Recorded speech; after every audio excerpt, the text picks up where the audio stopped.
Real nice. This is the Yates Precision 921 in the Electro Polished 316L stainless steel, coming at you, boy.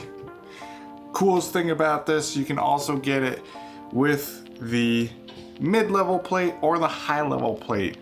The high-level plate's gonna give you a little bit more blade exposure, where the mid-level plate's gonna give you a neutral finish. This has the scallop comb, which is very nice, very nice. The weight on this is 96 grams. If that doesn't mean anything to you, you may have one of these other 3 safety razors. You may have the Edwin Jagger 316. 74.7 grams if you get the knurled edge. Lighter if you have the aluminum coating sheath on it. Makes sense. Aluminum is lighter than steel. It's a scientific fact. The N075 from the Haircut and Shave Co., that sucker is 130 grams. The tri-metal might be a little bit lighter because it has the titanium handle, and aluminum, because it's made in the United States, you gotta say aluminum comb, and the stainless steel top. The Alpha Outlaw from Hong Kong, 113 grams. So this fits right nicely in the middle there at a 4. Can't really have a middle, but it is. I'm calling it now. It's in the middle. The damn middle. Just right there. Like a middle child. As far as middle childs go, sometimes, they get neglected, but this has not been neglected to me, because I've been using it like pretty much non-stop since Yates sent it to me. I am very impressed. The build quality on this is exceptional, and you should expect that, not just because of the price, but because they manufacture razors for a lot of other people, which is awesome. Good for them. Good for them. Good for you. Good for you.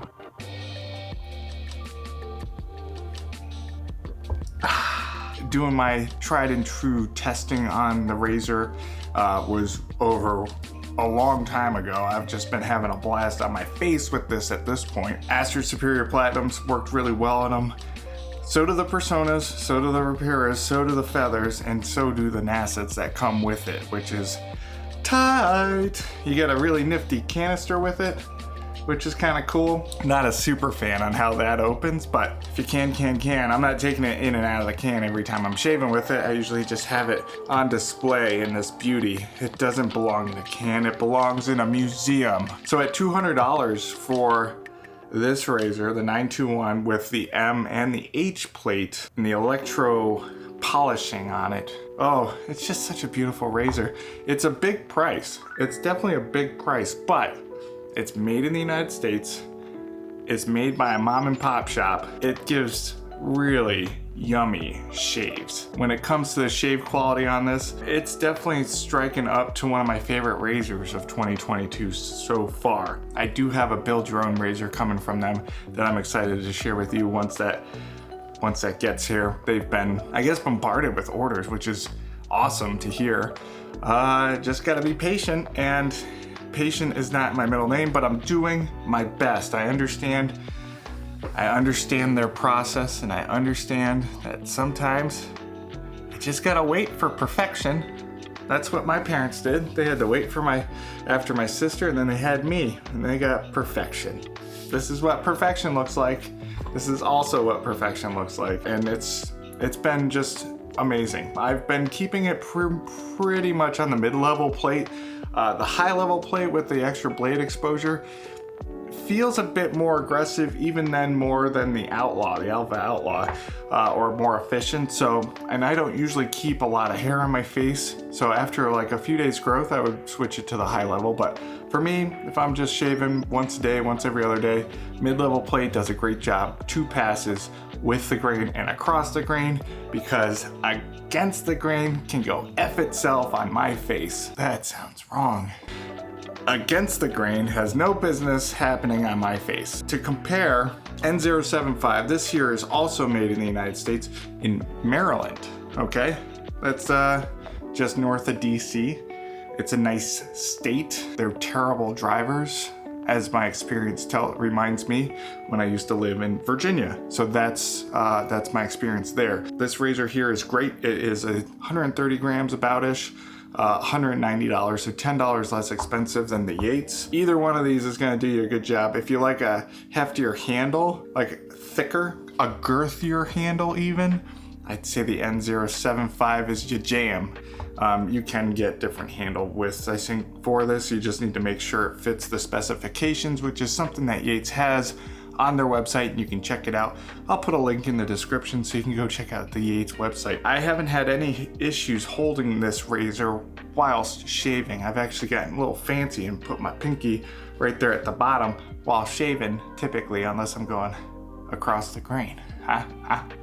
So I think it's a great length. You get this little bulbous aspect to it at the bottom there. Real nice. Real nice. The Edwin Jagger 316, a razor that has become beloved in my collection. Even with the price difference, right? The 316 about $140, 921 about $200. Here's something I just noticed on their site too. If you go to their site and you've never ordered from them before, you can sign up for their newsletter or something like that and you save 10% off your first order. So this could be $190, which would put it in the same length level cost of the N075 from Haircut and Shave Co. Now with the 316 though, $140, you're buying a lighter razor, shorter razor too. It's really up to you. If you like smaller handles, this is a good razor. The more mild side, I think, this would be your razor. If you like more efficiency in your shaves, I think the Yates is the move. As far as the Outlaw goes, I find that very efficient as well, unless you go with the high level plate on the 921, then you guys are basically just swapping punches. The Outlaw is $130 and a smidge heavier. Overall, I'm very impressed with this razor. I've been eyeballing it for a while, especially after I did a test with the Dracont, the Aylesworth Dracont. I tried that for a few shaves and had to ship it out, so I never had a chance to make a video about it, but they manufacture those for Aylesworth, and that's a nice razor. This one here seems like it's supercharged, and obviously it's not the same exact razor, but they do a good job building these things and manufacturing them, and I'm very impressed with it, so I recommend it. I've been putting this review off for too long, so I'm happy to have this for you. If you have any questions about it, let me know in the comments. And if you have a build your own razor coming from Yates soon, let me know what your specs went with and I will share mine. If you want to see up until the Yates, my top 5 razors, safety razors of 2022 so far, I'll put a link to that here. And I hope you have a wonderful day. Goodbye and ciao and goodbye, goodbye, goodbye.